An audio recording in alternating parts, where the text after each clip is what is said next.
Alors bonjour à toutes.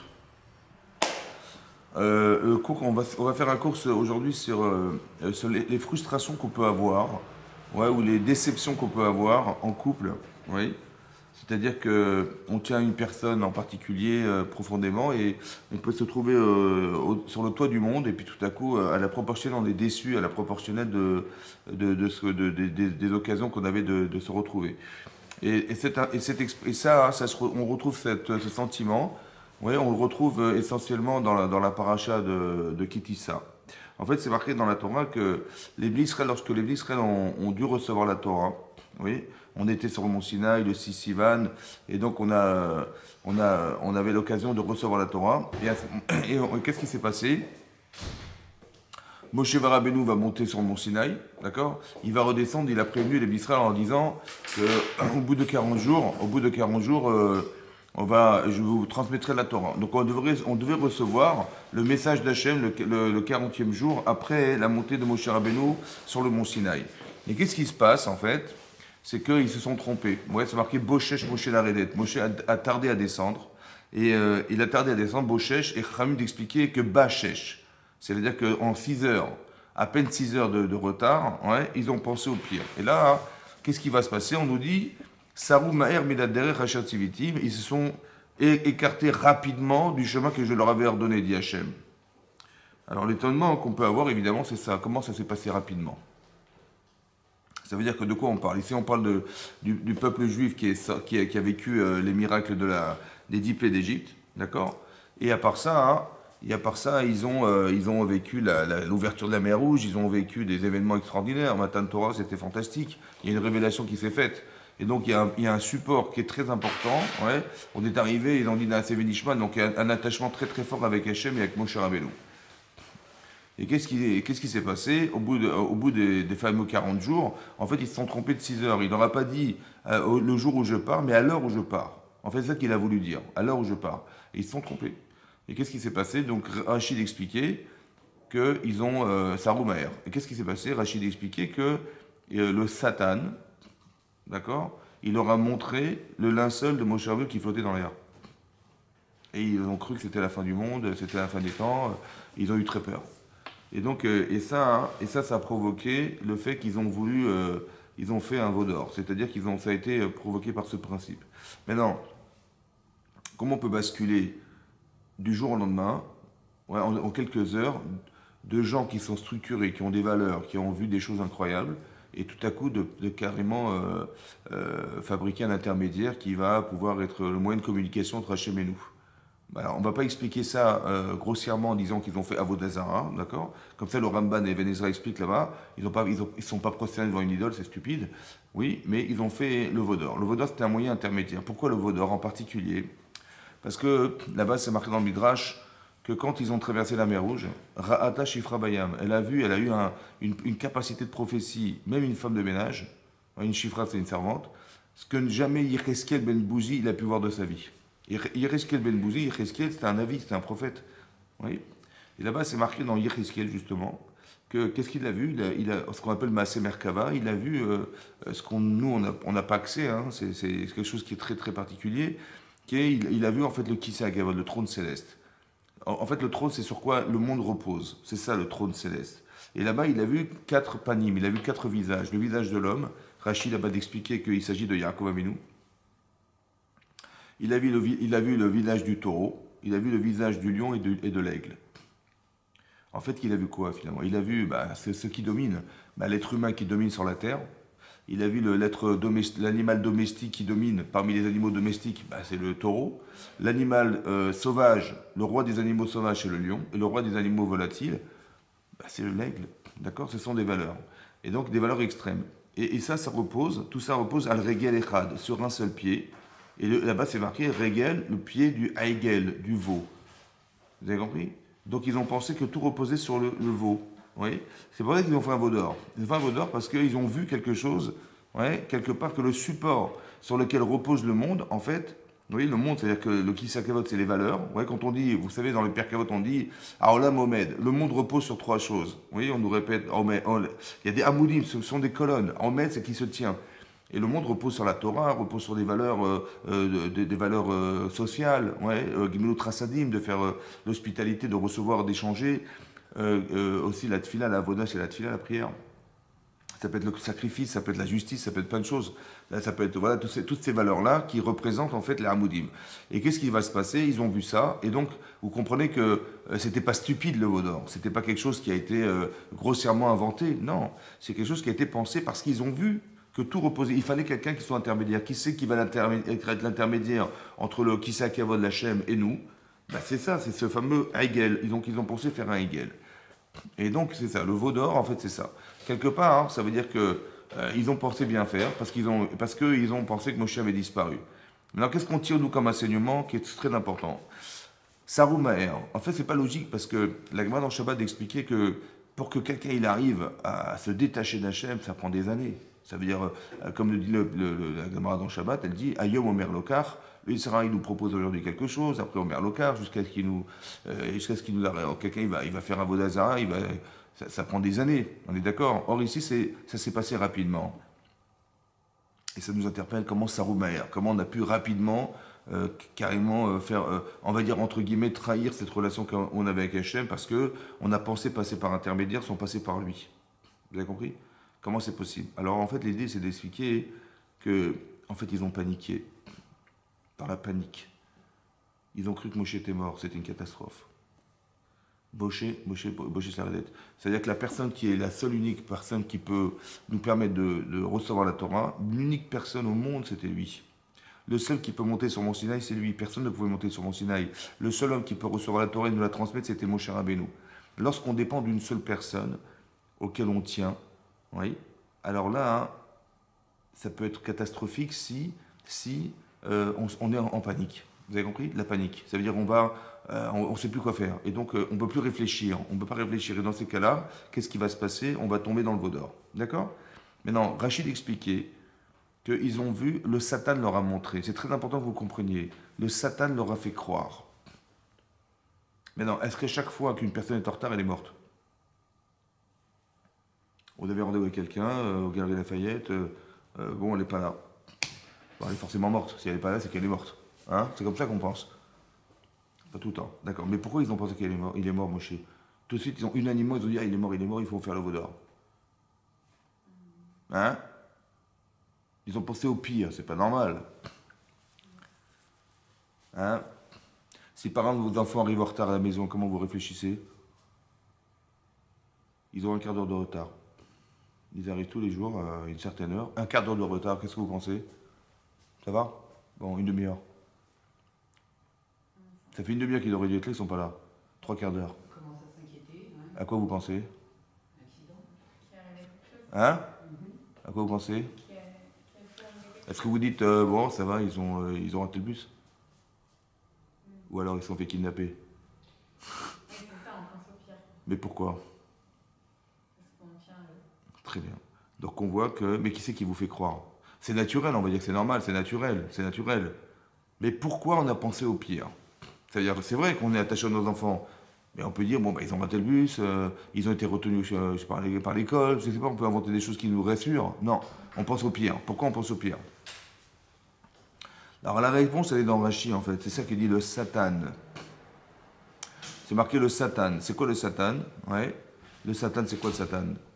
Ben, c'est lié de Sarah, c'est le Malach HaMavet, c'est le même ange.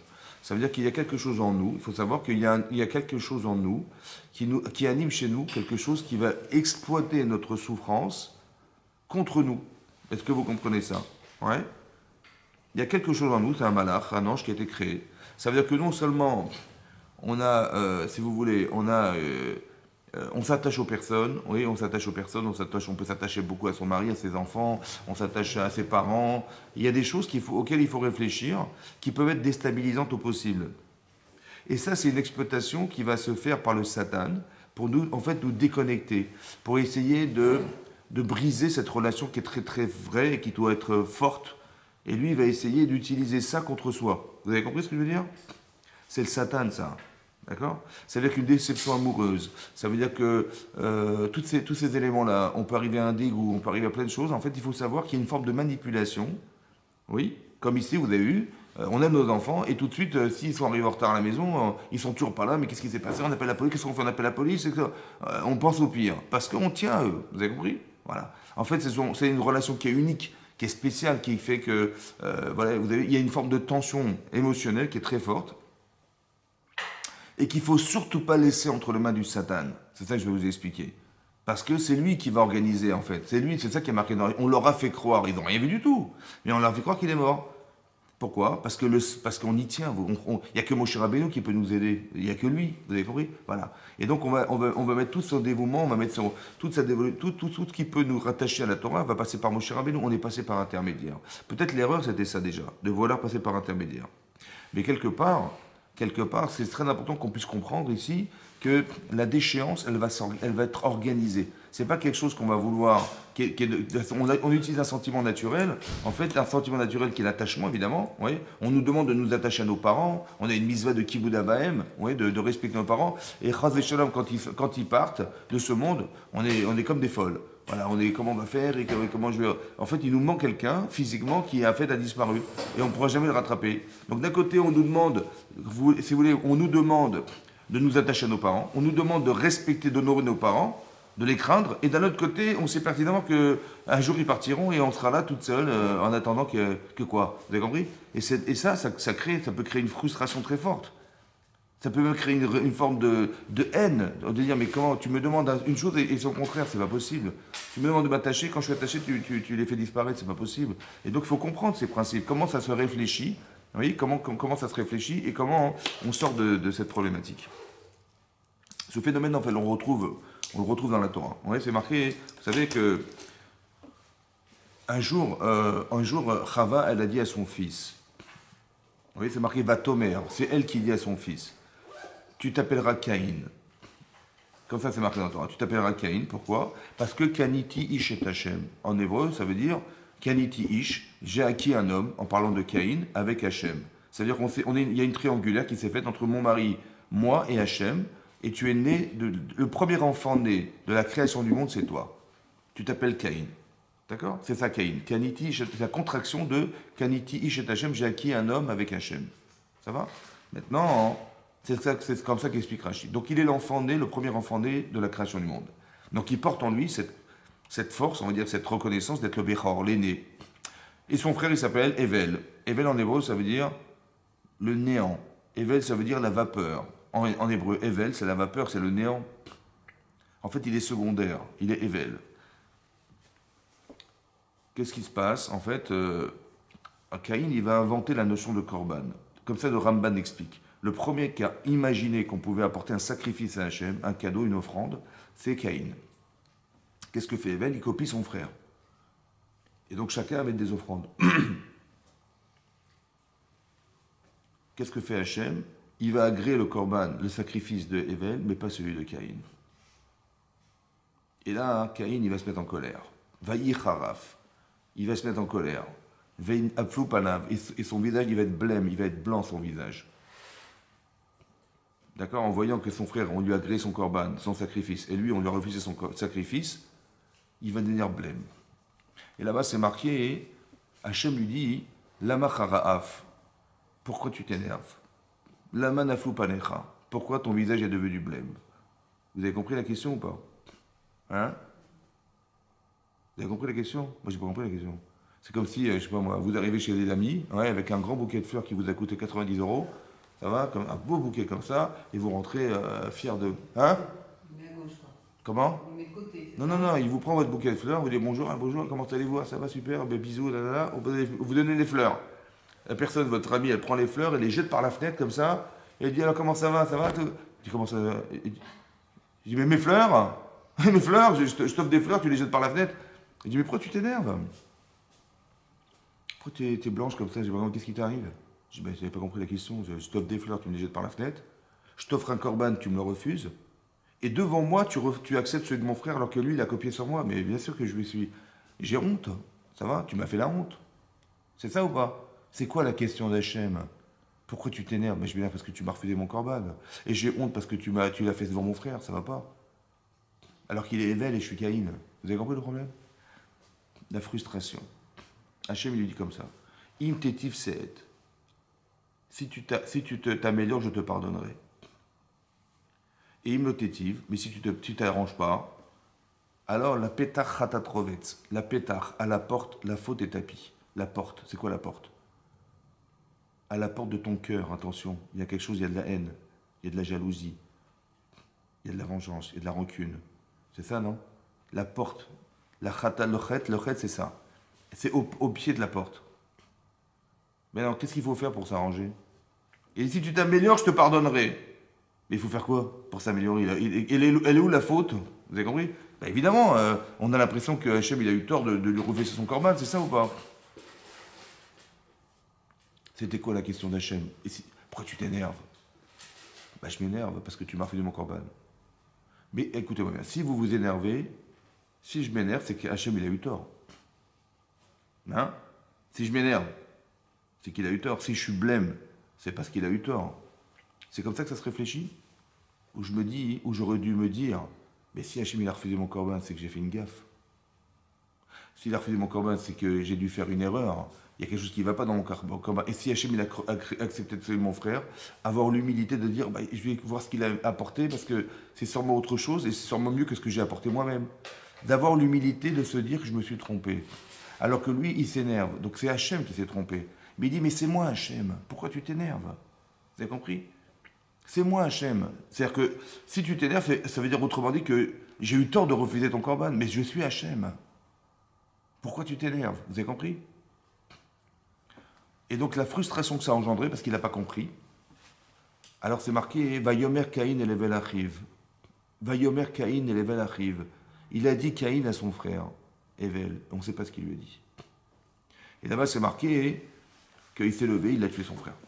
Vayakom, il a tué son frère. Et là-bas, c'est marqué, si vous regardez dans le Targum, il y a une explication, une traduction du verset là-bas. Parce que vous savez que le Targum, en général, il n'est pas seulement là pour traduire le texte de la Torah, mais d'expliquer la Torah. Et là-bas, il y a un Targum, c'est la traduction de Rav Yonatan Ben Uziel, qui est dans le Chumash, on le retrouve là-bas. C'est marqué Vayomer Kain Elevel Achiv. Qu'est-ce qu'il lui a dit? Il a dit, voilà ce qu'il a dit. Let din velet dayan. Il n'y a pas de juge et il n'y a pas de jugement. Il n'y a pas de salaire pour le monde futur, pour les tzadikim. Il n'y a pas de punition pour les réchem dans le Gehinam. Ça n'existe pas. C'est ça qu'il a dit. Vayomer Caïn et Level Achiv. Voilà ce qu'il a dit à son frère. Maintenant, vous savez que Caïn, il est prophète, parce qu'il parle avec Hachem. Quand il parle avec Hachem, c'est-à-dire qu'il y a une prophétie derrière. Et là, on voit qu'il est tout en haut et il descend tout en bas. Tout à coup, il est capable de renier complètement Dieu. Il renie Hachem. Pourquoi? La frustration, vous avez compris, on peut se trouver tout en haut de l'échelle, et on peut tomber à la proportionnelle tout en bas, par frustration. Il a dit, mais la dîne de l'année, il n'y a plus de jugement, il n'y a pas de juge. Et sur ça, son frère lui dit, mais bien sûr qu'il y a un juge, il y a un jugement, bien sûr. Et là, sur lui, et sur ça, il le tue. Vous avez compris? Mais ce qui est très intéressant, c'est de savoir, mais comment on sort de ce problème, de la frustration personnelle, en sachant qu'on est à la fois, on peut être tout en haut, ouais, on peut aimer à la folie, et tout à coup, on peut en être victime parce que la déception, elle va être proportionnelle à l'attachement qu'on a à la personne. La déception à la proportionnelle de l'attachement qu'on a à la personne. Comment on sort de ce problème? Et nous, on croit, j'ai été déçu à mort, voilà comment il s'est comporté avec moi, voilà comment il me parle. Et en fait, il va y avoir un intermédiaire qui s'appelle le Satan, qui va être l'intermédiaire de l'interprétation de ce qui se passe. Et là, attention à l'interprétation parce qu'elle est là uniquement pour nous détacher de la personne qu'on aime. Vous avez compris ça? Ça va? Donc je n'ai pas compris, ou bien j'ai compris, j'ai tout à fait compris, mais comment je raisonne? Comment je raisonne pour éviter une frustration personnelle? Parce que là, on est en train de nous détacher. Ça, c'est une chose à comprendre. Après, vous allez vous rendre compte, il y a trois choses. On a souvent expliqué que Hachem, il crée le corps humain et il crée la neshama, qui sont deux corps, on est deux éléments antinomiques.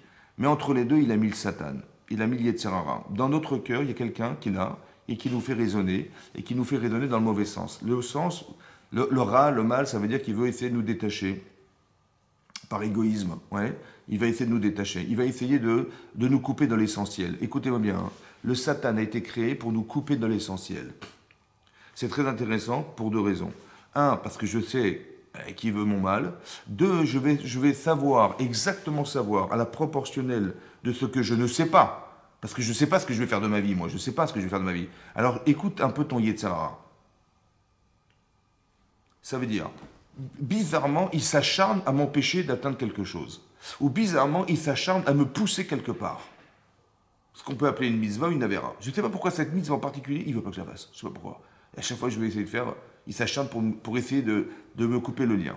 Et je ne sais pas pourquoi cette avéra en particulier, cette faute en particulier, il s'acharne pour essayer que je la fasse. Je ne sais pas pourquoi. En vérité, vous savez ce que c'est ça? C'est le signe de ce que vous devez être. La femme capable d'être attachée à une mitzvah en particulier, parce que je ne sais pas pourquoi il s'acharne à vouloir m'empêcher de la faire, et il me pousse dans une avéra pour essayer de me détruire d'une autre façon. Ces deux tendances, c'est toute votre vie en fait. Vous devez être capable de vous retenir de faire cette faute, et être capable de vous investir à l'inverse de ce qu'il voudrait vous proposer de ne pas faire. Ça va? C'est un repère en fait. Vous avez compris que c'est un repère? Ça veut dire que d'un côté, moi je ne sais pas, mais d'un côté, si j'écoute ce que je ressens, oui, eh ben je sais que c'est à l'inverse de ce qu'il va me proposer que je dois être. Il me pousse à faire une avéra, en particulier. Il y a des avérotes et il y a celle-là, je ne sais pas pourquoi. Et il y a aussi, il y a des mitzvot et il y a cette mitzvah. Maintenant, il faut savoir qu'il y a des choses auxquelles il faut réfléchir, trouver des solutions en amont avant que les choses arrivent. Mais pas n'importe quelle chose. Il faut savoir qu'il y a des choses qui sont dans la vie déstabilisantes, au possible. Ça veut dire qu'on peut passer d'une extrême à l'autre. Alors je parle de la relation maritale qu'on peut avoir, elle peut passer d'une extrême à l'autre. Ce sont des choses fondamentales sur lesquelles il va s'acharner, le mariage. C'est-à-dire avec notre mari et notre femme, c'est sûr que ça va. Avec nos enfants, avec nos parents, fondamental, avec la subsistance, la parnassa, ouais, tout ce qui nous fait vivre, vous avez compris? Voilà, etc., etc. D'avoir des enfants, c'est fondamental pour une femme. Le Yetzirah, il va jouer là-dessus. D'accord? Des femmes qui n'ont pas la capacité d'avoir des enfants, elles se disent abandonnées, elles se disent oubliées, elles se disent qu'est-ce que j'ai fait comme avéra, qu'est-ce que j'ai fait comme faute pour qu'Hachem il me. On est accablé, on est maudit, on est je sais pas quoi, on est banni, voilà ce qu'on pense. En général, c'est comme ça. Oui? Alors qu'en vérité, si vous étudiez la Torah, vous allez vous rendre compte que les femmes qui étaient stériles, c'était des femmes exceptionnelles. Hein. Bah, vous avez Sarah, elle était stérile. Vous avez Rivka, toutes les Imaot, elles étaient stériles, bizarrement. Quoi, elles n'ont pas eu de chance, quoi. Franchement, elles n'ont pas eu de chance. Ou bien, non, ça veut dire quelque chose d'autre. Ça veut dire qu'en vérité, ce sont des femmes exceptionnelles. Et la stérilité, c'est qu'elles ont le mérite de pouvoir, par la prière et par l'attachement à Hachem, d'engendrer une âme exceptionnelle. C'est ça qu'il faut se dire, pas l'inverse. Lui, il dit, tu vois, t'es pas comme tout le monde, hein. Tu as vu, toutes les femmes, elles ont des enfants, et puis elles me narguent avec leurs enfants dans le jardin, et puis moi, je suis là toute seule, sans enfants, je suis comme une. On pourrait, comment vous dire, s'effondrer dans l'incapacité qu'on a du désir d'être femme et d'être mère. Alors que c'est exactement l'inverse. Vous avez vu que le corps du Satan, de nous faire croire des choses. Donc, c'est pour ça que la Torah, c'est un remède. Parce que quand j'étudie la Torah, je me rends compte que c'est complètement faux. C'est exactement l'inverse. C'est qu'en vérité, j'ai une âme tellement énorme, oui, que Hachem me dit, mais tu vas engendrer un enfant exceptionnel. Alors, deviens cette femme. Vous avez compris? Un petit peu comme Rachel, qui va dire à son mari, elle va lui dire, écoute, c'est simple, hein. Imaïn metanochi. Si je n'ai pas, Rachel dit, si je n'ai pas d'enfant, je suis morte. Donc elle fait comme un ultimatum à son mari en disant, écoute mon chéri, si tu pries pas pour moi comme ton père il a prié pour sa femme, je suis morte, c'est fini, tu peux m'enterrer. Elle lui fait un ultimatum. Vous avez compris ce qu'elle fait? Mais pourquoi elle fait ça? Parce qu'elle est sous la pression qu'elle a d'être mère. Elle veut absolument avoir un enfant, c'est ça, c'est très fort chez elle. Et donc elle se sent brimée, elle se sent pas respectée par son mari. Parce que son beau-père, qui était Yitzhak Avinu, il a prié pour sa femme, et grâce à la prière de son beau-père, qui était fils de tzaddik, en étant tzaddik, alors Hachem il a gré sa prière, et sa mère, et sa belle-mère qui était Rivka, qui était une femme tzaddiquette, évidemment, mais qui avait comme beau-père qui était Bethuel, elle a dit, elle n'a pas eu ce mérite. Maintenant, elle dit, moi c'est pareil, mon père c'est Lavan, c'est un rachat. Et ton père, c'est Yaakov Avinu, c'est Yitzhak Avinu. Donc, prie pour moi, prie comme ton père, il a fait pour sa femme. Ton beau-père, mon beau-père, ton père, il a fait pour sa femme. Vous savez comment ce qui se passe? Et donc, elle en veut à son mari pour ça. Parce qu'il dit, mais qu'est-ce que tu attends de prier pour moi? Alors que j'ai épousé un tzaddik, j'ai fait tous les efforts pour l'avoir. Et donc, qu'est-ce qui va se passer? En fait, il va lui rétorquer en lui disant, mais tu t'es trompé. En vérité, tu t'es trompé, pourquoi? Parce que je ne suis pas mon père. Mon père n'a pas d'enfant, n'avait pas d'enfant, j'ai des enfants. C'est-à-dire que je n'arriverai jamais à ressentir ce que mon père il a pu ressentir pour sa femme. Quelqu'un qui n'a pas d'enfant, il va associer sa souffrance à celle de son épouse, mais moi je ne peux pas, j'ai des enfants.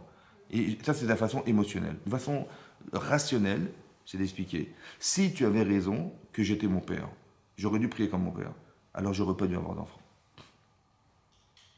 Ni de Léa, ni des servantes. Aucun. Et là, j'aurais dit, bon, évidemment, j'ai la proportionnalité de pouvoir prier pour toi. Mais si j'ai eu des enfants, est-ce que ça ne veut pas dire l'inverse? Que surtout ne compte pas sur moi. Parce que si tu comptes sur moi, tu dis, mais de toute façon, j'ai mon mari. Super. Non, il ne faut pas que tu comptes sur moi. C'est pour ça qu'Hachem, il a fait que j'ai des enfants. Pour dire, il n'y a que toi qui peux réussir à avoir ces enfants. Tu sais qui tu dois engendrer? Tu dois engendrer un enfant spécial, qui s'appelle Yosef. Yosef, il va se retrouver tout seul à 17 ans en Égypte, un pays corrompu. Il va falloir de résister pendant 22 ans de sa vie, sans tomber dans la corruption, sans tomber dans, malgré tout, rester sadique malgré tout. Tu te rends compte le degré d'émouna qu'il doit avoir, le degré de confiance et d'attachement à Hachem qu'il doit avoir cet enfant, mais il va passer par toi. C'est toi qui dois devenir cette femme. Vous avez compris? Et ton attachement à Hachem par la stérilité va faire que tu vas devenir cette femme. Donc ne compte pas sur moi. C'est ce qu'il a dit. Vous avez compris? Mais ça veut dire que quelque part, ça veut dire que vous avez compris le Yetzir, comment il est fort. Il nous fait croire qu'on est tombé au plus bas de soi-même, on ne vaut rien, on n'est rien, zéro, alors que c'est exactement l'inverse. C'est exactement l'inverse. C'est pareil, l'Israël, il pense que Moshe est mort, ouais, et c'est exactement l'inverse. Vous avez compris? En fait, il y a quelque part un intermédiaire qui s'appelle le Satan. Donc quand vous êtes déçu à l'intérieur de vous-même, il faut savoir que ça ne vient pas de vous. C'est l'exploitation qu'on peut faire de ce que vous avez réussi à devenir qui va se retourner contre vous. Vous avez compris ou pas? C'est une exploitation. En fait, j'ai été déçu à la proportionnelle de l'amour que j'ai de mon mari. Mais cette déception-là, elle a été provoquée par Satan. C'est ça qui a marqué dans Rashi, qu'ils ont vu le linceul de Moshe Rabbeinu voter dans l'air. C'est le Satan qui leur a montré ça. Ça veut dire qu'on voudrait nous faire croire des choses. C'est très important que vous compreniez que c'est logique, mais c'est faux. Vous avez compris? C'est logique. Bah oui, s'il n'est pas descendu, c'est il a dû rater sa mission, il n'a pas mangé pendant 40 jours et 40 nuits, mais comment il a pu survivre? C'est pas possible, il n'y avait pas de manne qui est tombé sur le mont Sinaï, donc il est mort, vous avez compris? La seule réaction qu'on a, c'est la réaction de déception. Mais Hachem, il a fait exprès, en fait. Il a fait exprès qu'il ait tardé à descendre. Pourquoi? Parce que le Satan, c'est un révélateur de défaillance. Je ne sais pas où j'en suis. D'accord, je ne sais pas quelles sont mes forces et mes faiblesses. Je peut-être connais mes forces, mais pas forcément le niveau de mes faiblesses. Et le Satan, il est là, en fait, le mauvais penchant qui est dans notre cœur, pour être un révélateur d'une forme de défaillance personnelle. En fait, le problème que j'ai, je pense que c'est ça le problème du cas Israël, c'est que quand il a dit Hachem, il a dit à Moshe, quand on a reçu la Torah sur Mont Sinaï, Hachem, il a dit 2 commandements. Mais on n'a pas été capable d'en entendre plus que 2, c'était trop difficile. Et donc on a dit à Moshe, c'est marqué dans la Torah, c'est marqué, écoute, dans Parashat Yitro, tu parleras à Hachem, toi directement, et nous on écoutera de toi, parce qu'on ne peut pas écouter d'Hachem directement, peine namout, de peur que nous mourions. Ça veut dire qu'on n'a pas été capable de pouvoir parler à Hachem directement. Il fallait qu'on passe par un intermédiaire. Hachem, il ne voulait pas qu'on passe par un intermédiaire. Comment il leur a fait savoir qu'ils ont eu tort de penser qu'il fallait passer par Moshe? Il dit, va tarder. Voilà, qu'est-ce que tu fais maintenant? Il n'est pas là. Alors comment tu vas faire? Comment tu vas recevoir la Torah? Comment tu vas pouvoir... le niveau de prophétie que tu vas avoir, mais il a disparu parce que Moshe est mort. Comment tu vas faire? Et là, on a paniqué, on a fait le vaudor. D'accord? Sous l'effet de la panique. Mais ça veut dire que sous l'effet de la panique, qu'est-ce qu'il a fait Hachem? Le Satan, il leur dit, mais comment tu vas t'en sortir sans lui?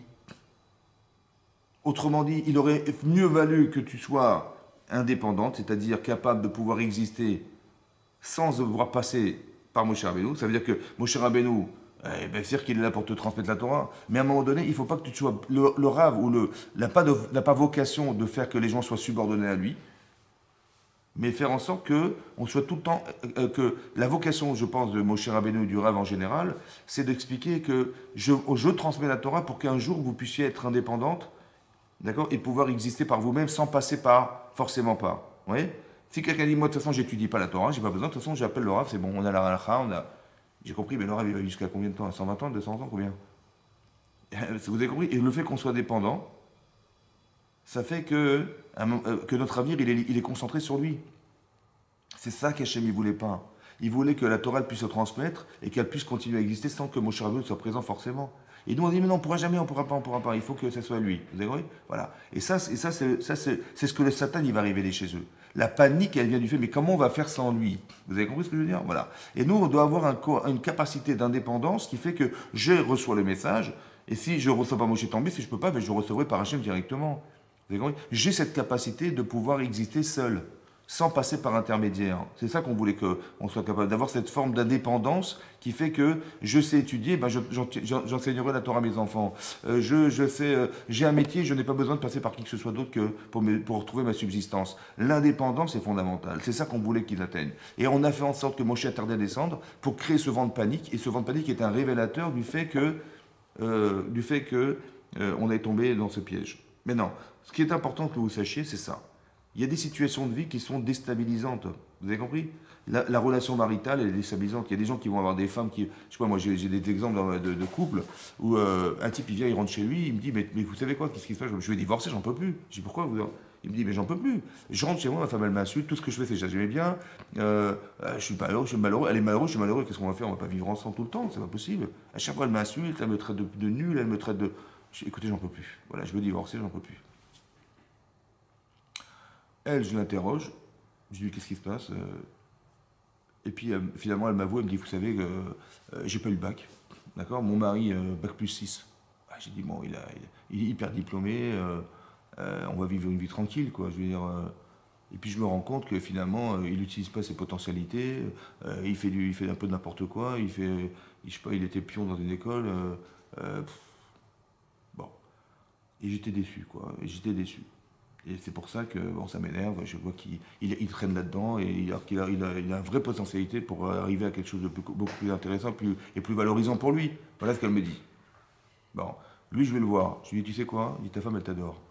Je dis, attends, je n'ai pas compris, elle m'adore. Mais elle m'insulte. Je lui dis, vous n'avez pas compris, elle m'insulte tous les jours. Je lui dis, tu sais pourquoi elle t'insulte? Parce qu'elle est déçue. Elle est déçue à la proportionnelle de ce qu'elle te respecte. Et donc, elle est tellement attachée à toi que quand elle voit que tu ne corresponds pas du tout à ce qu'elle espérait de toi, ben elle va t'insulter. Tout ce que tu vas faire, c'est nul. En fait, tout ce qu'elle te dit, c'est pas ce qu'elle pense, en fait. C'est la conséquence d'une déception. Vous avez compris? Alors, le Satan, il va se mêler parce qu'il va lui faire croire à lui, que sa femme, elle le déteste, et elle va croire que son mari, il la respecte pas parce qu'il n'est pas au niveau de ce qu'elle espérait. Vous avez compris? Le Satan, qu'est-ce qu'il fait le Satan? En fait, pourquoi il s'attache à ça? Parce que le couple est essentiel. C'est fondamental, en fait. Il faut qu'on arrive à être un couple solide, un couple homme et femme qui soit echad. Et lui, qu'est-ce qu'il fait? Il va essayer de séparer ce couple. Voilà ce qu'il essaye de faire. C'est ça le Satan. Vous avez compris? Le Satan, il est là pour nous détacher de l'essentiel. Comment je m'en sors? Comment je vais contourner ce problème? Déjà, c'est important que vous sachiez que c'est ça. Donc, quand vous êtes déçu, déjà, ouais, la déception, c'est une interprétation d'une déception, encore une fois. Ça va? C'est pas forcément ce qu'il pense et c'est pas forcément ce qu'elle pense. Donc, moi, je ne vais pas tomber dans le panneau de ce qu'on voudrait me faire croire. C'est ça le Satan. D'accord? Déjà, premièrement, c'est ça. Parce que je sais ce que je vais perdre. Et je sais ce que je vais gagner. Et ce que je vais gagner, c'est de me retrouver seul. Ça ne m'intéresse pas. Et ce que je vais perdre, c'est d'éviter de souffrir. Et ça, c'est de la bêtise. D'accord? Donc, comment je raisonne? Alors, je vous pose la question à vous. Il y a des questions qu'on doit se poser. Il faut les accepter, ces questions. C'est comme ça.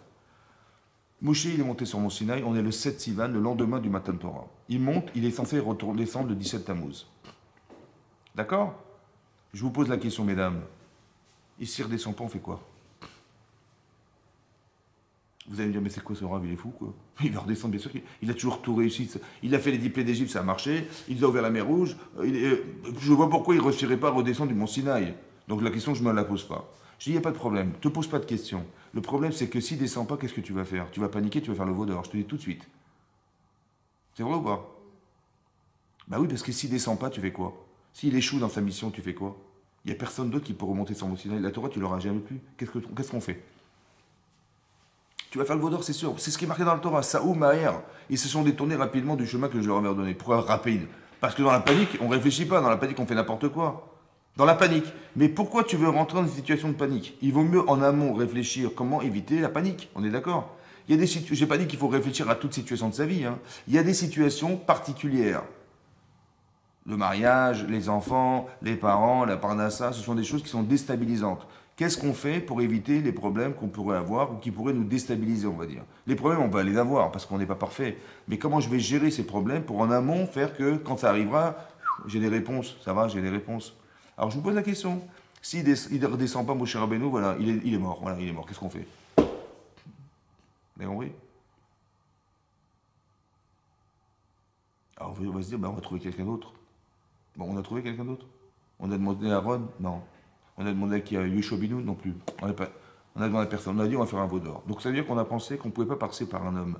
On a pensé que c'était pas possible. Alors qu'est-ce qu'on fait?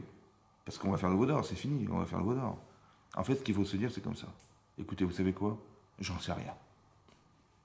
Bon. Mais il va falloir qu'on trouve un intermédiaire, on est d'accord? Eh bien, Hachem, il pourvoira, c'est lui qui nous dira qui choisir. Moi, je ne suis pas capable de vous dire. Vous voyez bien qu'on n'a pas trouvé quelqu'un qui pouvait remplacer mon cher Abelou. Mais Hachem, il pourvoira, c'est tout. Vous dites, ok, vous êtes d'accord? Hachem, il pourvoira. Donc, s'il ne descend pas, maintenant, il n'est pas descendu. C'est vrai, il n'est pas descendu, mon cher Abelou. Qu'est-ce qu'on se dit? Ben, on dit, bah écoute, il n'est pas descendu, bah, Hachem, il pourvoira. C'est lui qui nous dira, il va trouver Aaron, puis qui va dire, bah tiens, ce monsieur-là, ça va être le prochain, mon cher Abelou. Mais nous, on n'est pas capable de le faire, mais au moins, on a une solution. Maintenant, s'il ne descend pas, je ne ferai pas le veau d'or. Ça veut dire qu'au départ, il faut que je réfléchisse dans ma vie. C'est très important que vous ayez des solutions à la proposition qu'on pourrait vous faire de choses qui soient déstabilisantes dans votre vie. En amont, c'est très important. Parce que si je n'ai pas de solution, je n'ai pas de réponse, le Satan, il va me proposer des questions. Il va me poser des questions. Et alors, comment tu vas faire? Et comment, t'as vu comment il se comporte? Et t'as vu comment? Mais c'est décevant. Vous avez compris ce qui se passe? Et en particulier, je vous donne un exemple. Imaginez un exemple. Imaginez-vous, je ne sais pas moi, vous avez rendez-vous avec votre grand-mère. Bon, elle est arrivée en retard. Comment vous raisonnez? Mamie, elle n'est pas là.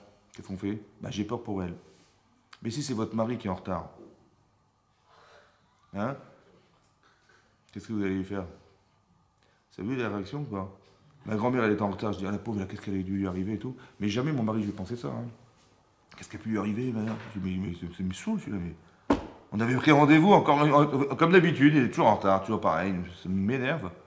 On s'énerve. Avec son mari, on s'énerve, et avec sa grand-mère, on s'énerve pas. Ça va? Ah, on a peur pour elle, et pour son mari, on a peur pour soi. Vous avez compris le problème? Mais pourquoi c'est comme ça? Ben, c'est encore une fois, ce sont des valeurs. On veut nous détacher. Le Satan qui me fait faire. C'est le Satan qui me fait penser. Pourquoi? Je sais pas, imaginez-vous, vous avez un rendez-vous très très important, d'accord? Et vous courez vers la station de bus, parce que vous avez un bus à prendre et le rendez-vous il est à une heure précise, et vous courez, et puis il pleuvait ce jour-là, vous avez votre parapluie dans la main, vous avez votre sac à main de l'autre côté, et vous courez, vous courez. Qu'est-ce qui se passe? Il y a un type, il était là-bas, station de bus, bien assis, et puis monsieur, il se permet de... Il met la jambe un peu trop en avant comme ça, et puis vous ne l'avez pas vu, et vous êtes cogné contre son genou, et vous êtes tombé par terre, et votre parapluie a sauté en l'air, vous êtes écorché les mains, les genoux, les machins. Qu'est-ce que vous lui faites à ce type-là? Hein? Il a mis son pied comme ça, il ne pouvait pas faire attention. C'est vrai ou pas? Bon, imaginez-vous, il y a une petite dame avec sa petite poussette et son petit bébé, il a 6 mois, il a son petit pied qui dépasse. Et vous tombez dessus, sur le petit pied du bébé, là, et vous trébuchez, vous écarchez les doigts, les mains, les pieds, les genoux et tout. Qu'est-ce qu'en vous réfléchissez? Hein? Il dit le pauvre bébé. Oh là là, le pauvre bébé, qu'est-ce que j'ai pu lui faire? Excusez-moi, vous avez mal? Non, vous n'avez plus mal, hein. Mais par contre, vous avez mal pour lui. Vous avez compris comment ça marche ou pas? Pourquoi le monsieur là-bas, je me dis pas ouais, que j'ai dû lui faire mal au genou, et vous avez compris? Comme si que quand on était adulte, on devait être responsable de tout. Mais quand on est des enfants, qu'est-ce qu'on peut être responsable? Le pauvre, qu'est-ce qu'il a pu faire? Mais j'ai aussi mal avec l'un qu'avec l'autre. Seulement, vous avez compris, j'ai des réponses à donner à l'un et j'ai pas des réponses à donner à l'autre. Vous avez compris comment ça marche? Hein? Non, il faut que vous ayez l'intelligence de trouver des réponses. Ça veut dire qu'en vérité, on veut me détruire. Vous avez compris? C'est toujours la faute des autres, c'est toujours la faute de machin. Vous avez compris? Il m'a pas respecté, il m'a vous avez compris? Et ça, hein, je dis, mais tu vas pas te laisser faire quand même. Tu as vu comment il se comporte avec toi et comment il t'a pas respecté. En fait, c'est une manière, en fait, de pouvoir nous détacher des gens. Et les gens essentiellement essentiels. Avec la belle-mère, les beaux-parents, c'est pareil. Vous avez compris? C'est exactement la même chose. En fait, on est dans l'interprétation. Et souvent, c'est des bêtises. Parce que c'est ce qui va nous séparer des autres, alors qu'en vérité, au contraire, vous avez compris? En fait, je devrais réfléchir en amont en me disant, mais la personne que j'aime, c'est mon mari, la personne que j'aime, c'est mes enfants, c'est ma femme, etc. Donc, plutôt que de trouver des arguments qui vont nous séparer des gens avec lesquels on devrait se souder, on va réfléchir à se dire, en vérité, j'ai pas envie de perdre cette relation, ça va? Comment je vais réfléchir pour faire en sorte que, un, je sache ce qu'il a pensé, et deux, même s'il a eu tort, comment je vais faire pour arranger la situation? Ça va? Parce que je réfléchis tout le temps à ce que je ne veux pas perdre. Je sais ce que je vais gagner. Je vais lui faire un reproche, je vais l'envoyer, et je vais ou l'envoyer balader, ou je vais lui expliquer la vérité. Voilà ce que je vais gagner. Ce que je vais perdre, c'est que s'il n'accepte pas, si je ne sais pas lui dire, s'il va se vexer, etc., il va y avoir un conflit relationnel, conflit qui va faire que ça va clasher un jour. Ça ne m'intéresse pas. Je dis, ben, je suis désolé, c'est comme ça. Pourquoi moi je vais subir, il ne va pas subir, etc. On rentre dans une sorte de compétition qui a raison, qui n'a pas raison, mais c'est de la bêtise. Parce qu'en fait, c'est nous qui allons perdre. On nous amène vers quelque chose qui est. C'est là que je vois le Satan. C'est là que je vois le Satan. Je vois que finalement, tous les deux, on perd. Ça va? Et même si j'ai raison, et même si tu as raison, et alors? Finalement, on est séparés. Vous avez compris ce que je veux dire? C'est de la bêtise. C'est pas ça la vérité. C'est pas d'avoir raison. C'est d'amener à la raison. Amener à la raison. Il faut que je t'amène à comprendre, je t'amène à me comprendre. Ouais, ou à je voudrais comprendre. C'est ça, je veux arriver à la raison. Mais je ne veux pas t'imposer ma raison. Tu dis, tu vois, tu as eu tort, voilà. Même si c'est vrai, mais c'est vrai, au final, on se retrouve seul, c'est de la bêtise. Parce qu'elle va être vexée, ou je vais être vexé, on va se vexer. Et finalement, la frustration va faire qu'on va se séparer. C'est ça qu'Hachem il a dit. Si tu t'améliores, je te pardonnerai. Si tu t'améliores, je te pardonne. Comme si que le pardon, il dépendait de ce que je sois capable de m'améliorer. C'est ça que je suis en train de vous expliquer. Savoir déjà que c'est le Satan. C'est déjà une perspective d'amélioration. Parce que moi, je crois que c'était. Quand je dis, mais j'ai ressenti, j'ai vécu, je crois que c'était moi. Mais non, c'est pas toi. C'est le Satan. C'est ça qui est marqué. Mais quand j'ai eu peur, Moshe est mort. Mais j'ai évidemment qu'on a fait. Mais comment? Mais j'ai imaginé le pire. Quand je dis j'ai imaginé le pire, il faut savoir que c'est le Satan. Fais attention. Mais j'imaginais, mais comment tu veux résoudre? Mais c'est naturel, c'est normal, j'aime mon cher Rabbeinu, j'aime mes enfants, j'ai imaginé le pire. Le sentiment, il est émettre, le sentiment. Mais est-ce que l'interprétation, elle est vraie? C'est ça le problème. Le Satan, c'est l'interprétation, c'est lui qui est faux. Tu dis, mais comment je vais faire? Justement, il faut savoir que c'est faux. Donc, tes sentiments, tu les contrôles pour ne pas tomber là-dedans. C'est ça que je vais expliquer. J'ai des solutions à la question qui m'est posée. Vous avez compris ce que je veux dire? On ne sait pas ce qui est devenu Moshe Rabbeinu. Lo yadanu be'elo. C'est pareil. Vous avez compris comment je traduis ça? Si tu t'améliores, je te pardonne. Hachem lui a dit. C'est quoi s'améliorer? Qu'est-ce qu'il faut faire?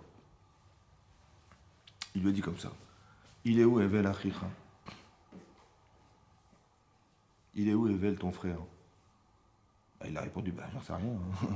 Je suis quand même pas le chômeur de mon frère. Je suis pas le gardien de mon frère. Quelqu'un qui est en faute, en fait, c'est quelqu'un qui est superficiel.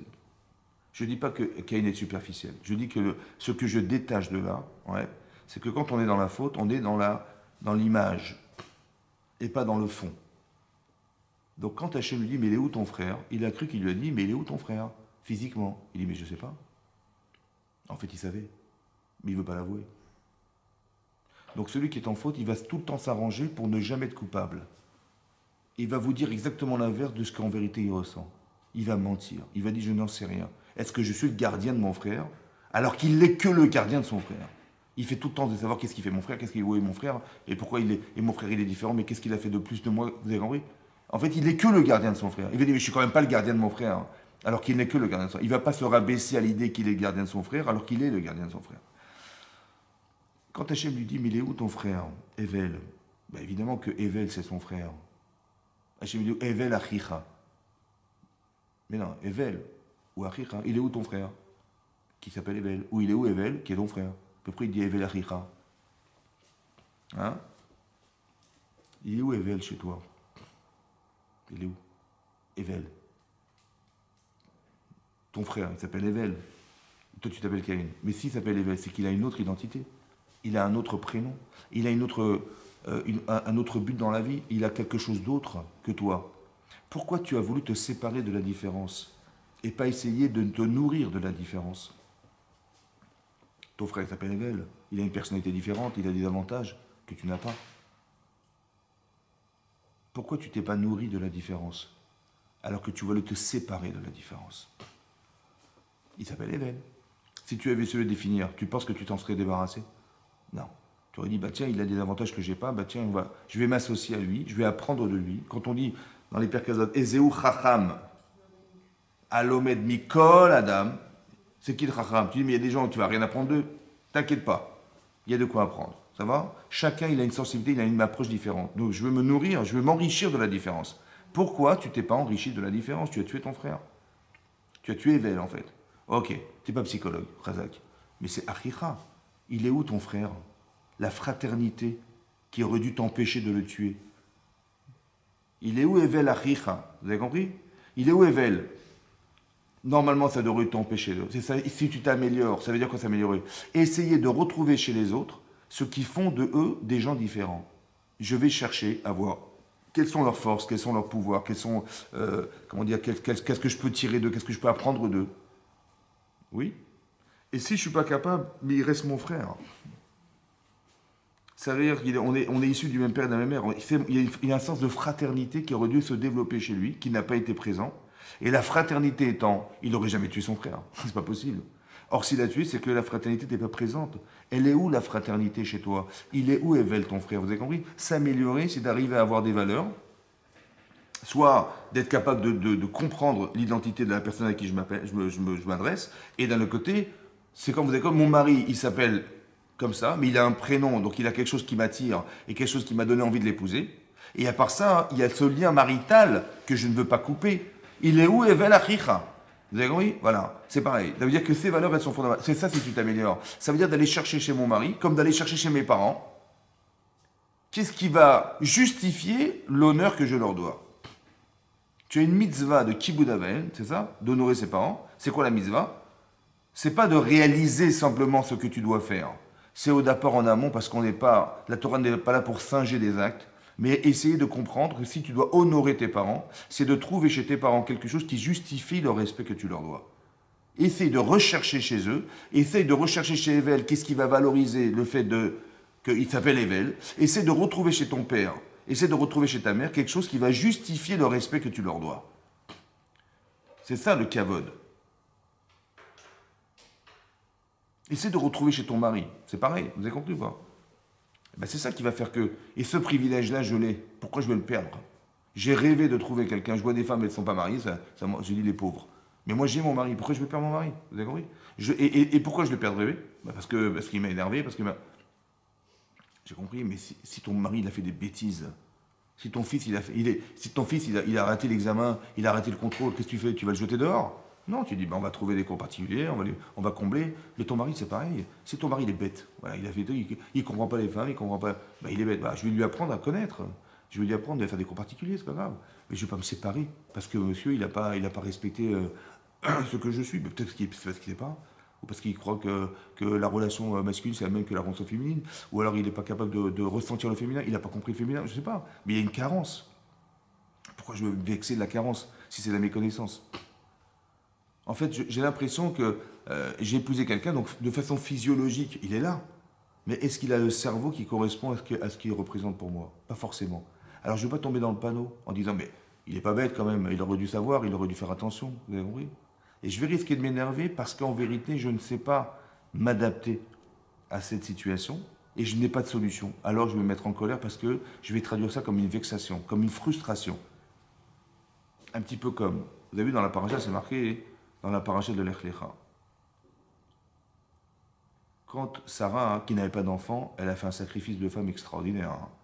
Elle a dit, écoute, tu vas épouser ma meilleure élève, qui était Agar. Parce qu'Agar était une princesse d'Égypte et qui, à la suite du fait que Sarah s'est retrouvée en Égypte avec son mari Abraham, finalement, Paro, il a découvert que c'était un couple extraordinaire. Il a dit, écoute ma chérie, ma fille, tu n'as rien à faire chez moi. Ton éducation, tu vas la passer chez eux. Et donc elle est devenue la Shifra, mais ça veut dire, elle est devenue la femme qui était la plus proche de Sarah. Celle qui servait Sarah. C'est pas la femme de ménage, hein. C'est celle qui servait Sarah, l'élève de Sarah. Comme on dit, Yeshua, c'était l'élève de Moshe Rabbeinu. Comme nous, on dit, on est Eved d'Hachem, on n'est pas des esclaves, on est des serviteurs. Ça veut dire qu'on va apprendre d'Hachem pour le servir. C'est vrai? Shifra, c'est ça que ça veut dire, Shifra. Et donc, elle n'a pas d'enfant, elle dit, écoute, tu vas épouser ma meilleure élève, et j'espère que par elle, on construira une famille. Voilà ce qu'elle a dit à son mari. Bon, finalement, Agar, elle épouse Abraham, et elle tombe enceinte d'Abraham. Et qu'est-ce qu'elle a dit? Elle a pensé que sa maîtresse, qui était en fait Sarah, elle est devenue Kala Be'ener, elle est devenue légère à ses yeux. Rachid expliquait, il dit, Misilat Sadeket, qui avait choisi Hachem, c'était Sarah. Mais ça fait combien d'années qu'elle vit avec son mari? Elle aurait dû avoir des enfants. Elle n'en a pas. Donc c'est qui la Tzadeket? C'est moi. Vous avez compris, c'est ça qu'elle a pensé. Et elle a tout gâché, parce que En fait, il devait y avoir une triangulaire entre Abraham, Sarah et Agar. C'est de là qu'aurait dû se construire le clan Israël, le peuple juif. Mais elle a échoué parce qu'elle s'est vantée. Et ça a déplu à Sarah. Qu'est-ce qu'elle a fait? À votre avis, qu'est-ce qu'elle a fait, Sarah? Bah, moi, j'aurais été Sarah, j'aurais été voir Agar, je lui ai dit, écoute, comment tu as osé penser une chose pareille? T'as pas honte? C'est ça que j'aurais fait, moi. Elle n'a pas fait ça, elle a été voir son mari. Elle a dit, hein? Elle a été voir son mari. Elle lui a dit, elle a dit, Hamasi alecha. Hamas. Soit l'injustice que je vis, soit le vol. Hamas, c'est le vol. Il y a deux explications. Hamasi alecha. La punition que j'ai à te renvoyer, comme si, ouais, eh ben, tout ce que j'ai reçu, j'ai vécu, je te le renvoie sur toi. Toute l'injustice, je la renvoie sur toi, Abraham. Pourquoi? Qu'est-ce qu'il a fait, le pauvre? Ouais. Il dit parce que, en fait, je comprends pourquoi j'ai pas d'enfant. C'est une injustice. Comme ça, elle dit à son mari. Hein. C'est Rachid qui dit ça. Hein. Écoutez bien ce qu'il dit. Et voyez comme elle s'énerve contre lui. Ramasser l'injustice que je supporte, je te la renvoie sur toi. Pourquoi? Parce que quand Hachem il t'a dit, t'inquiète pas, ton salaire il est grand. Parce que quand il a fait la guerre contre les 4 rois qui avaient battu les 5, il a eu des miracles incroyables. Et il a cru, Abraham, que par les miracles qu'il a eus, on lui avait dû puiser de son lababa pour lui faire ses miracles sur terre. Et il dit, t'inquiète pas, ton salaire il est resté entier là-haut. Il a dit, bon, il a dit à Hachem, écoute, c'est gentil, mais à cause, j'aurais tellement aimé avoir un enfant et pas que Eliezer soit mon héritage et que c'est lui qui va hériter d'Abraham Avinu, j'aurais voulu avoir un enfant. Hachem lui dit, tu auras un enfant. T'inquiète pas, l'héritage il va se passer par ton fils. Il a dit, Anochi olech hariri. Il a dit comme ça, je me déplace sans enfant. Il dit, mais comment tu as osé dire je? Comme ça, Rachid dit, hein. Sarah lui a dit, mais comment tu as osé dire je n'ai pas d'enfant au lieu de dire nous n'avons pas d'enfant? Et si tu avais dit nous, j'aurais pu tomber enceinte de toi et j'aurais eu.